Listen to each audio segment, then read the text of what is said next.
Bonjour, comment rater sa formation plongée sous-marine ou plutôt comment mettre tous les atouts de son côté pour la réussir. Bonjour, c'est Vincent, de l'école de plongée Aquadomia, spécialiste de la formation plongée accélérée sur mesure du débutant au moniteur de plongée loisir et au moniteur de plongée tech ainsi qu'au plongeur professionnel mention B.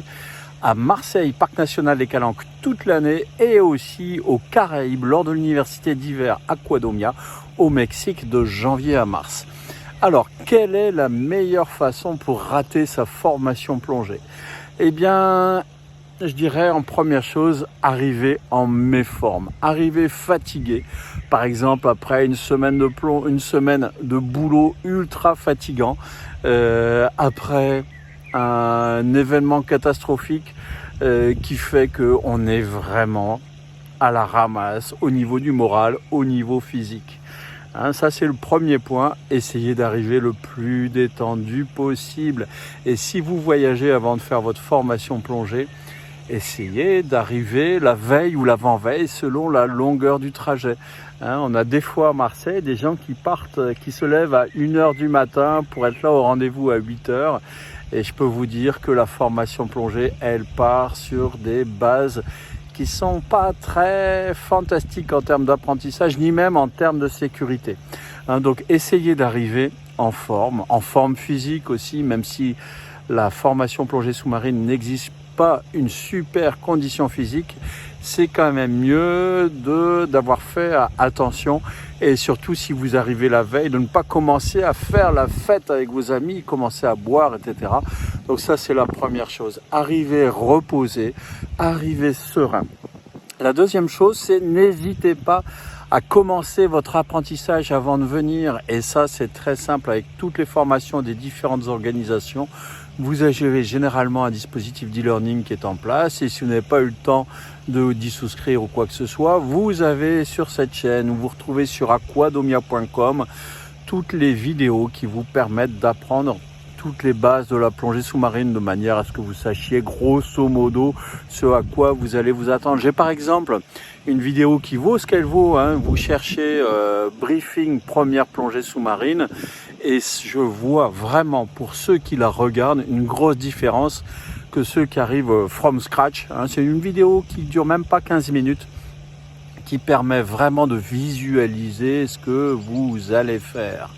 Ensuite, c'est bien sûr prendre les précautions nécessaires si vous savez que vous avez le mal de mer, vous êtes sensible au soleil, avoir les meilleures protections solaires, c'est-à-dire des t-shirts intégraux, éventuellement ce que je porte ici, un bœuf qu'on peut mettre sur la tête, qu'on peut porter en cagoule, etc., un tour de cou, c'est ce qui va vous éviter de sortir rouge comme une tomate et de ne pas pouvoir continuer votre formation tellement vous dormez mal avec les brûlures que vous avez dans le dos.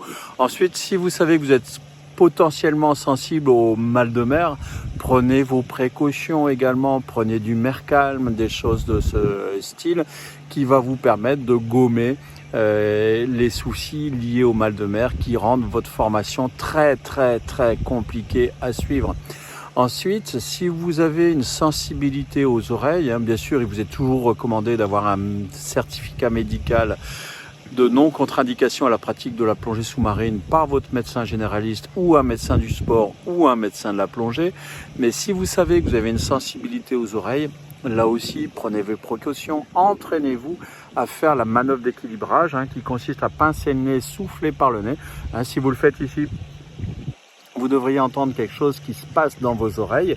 Et bien sûr, si vous avez une sensibilité aux oreilles, attention, l'eau de mer ou l'eau naturelle n'est pas forcément exempte de bactéries, donc c'est pas mal de protéger tout ça. Moi je conseille toujours de l'huile d'amande douce, ça c'est quelque chose qui a sauvé pas mal de monde. Mettre de l'huile d'amande douce juste avant de pratiquer la plongée, 2 gouttes de chaque côté, le matin quand vous vous levez avant d'aller partir en plongée, ça fait un petit voile protecteur. Et puis aussi c'est un effet placebo qui dit que ça assouplit le tympan, etc. Mais bref, ça va vous limiter la casse au niveau des oreilles. Ensuite, si c'est une formation plongée qui est un niveau suivant par rapport à un niveau que vous avez déjà passé, pensez bien sûr que des plongées de révision sont nécessaires, surtout si vos acquis datent et si vous avez passé le niveau de justesse. Envisager de passer un niveau alors que le précédent n'est pas forcément complètement maîtrisé et date, c'est assez inconcevable. Donc anticipez bien sûr pour avoir des plongées d'expérience en révision qui vont vous permettre de maximiser votre temps de contact avec votre moniteur. Donc si je résume mes petits conseils, les conseils que je donne pour réussir votre formation plongée, c'est arriver en forme, arriver en ayant conscience de vos limites si c'est un niveau supérieur et que vous n'avez pas plongé depuis longtemps, en acceptant de prendre des journées de révision de façon à réviser les bases sereinement avant de vous lancer dans des nouveaux apprentissages. Ensuite, pensez à vérifier vos contre-indications médicales et notamment à protéger vos oreilles et aussi à prendre des précautions par rapport au mal de mer avec des cachets type mer calme qui sont très efficaces pour prévenir le mal de mer qui se prennent juste avant de monter sur le bateau. Bien sûr, le mieux, c'est aussi de visualiser ce que vous allez faire avant de venir.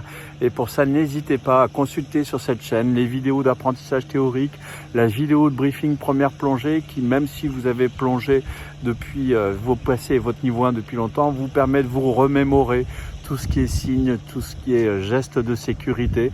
Et tout ça, si vous prenez tout ça en compte, vous allez maximiser vos chances de réussir votre formation plongée. Et bien sûr, arriver à l'heure, le jour de la formation, ça vous évite ce stress d'arriver tout transpirant, d'arriver alors que le briefing a déjà commencé parce que vous avez une demi-heure de retard, alors que la formation devait effectivement commencer. Donc, bref, préparez-vous, soyez serein et mettez tous les atouts de votre côté pour ne pas être stressé dès le premier jour et tout se passera très bien.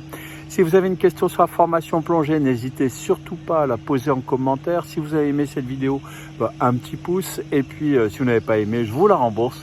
Et je vous dis à très bientôt sur les eaux, peut-être, pour aller plonger avec nous sur Marseille Parc National des Calanques. N'hésitez pas à télécharger, le lien est dans la description, mon guide sur les trucs et astuces pour réussir votre formation plongée. À très bientôt. Formation Aquadomia. T'adores ce que tu vois? Tu ouvres grand les yeux quand tu plonges dans le grand bleu.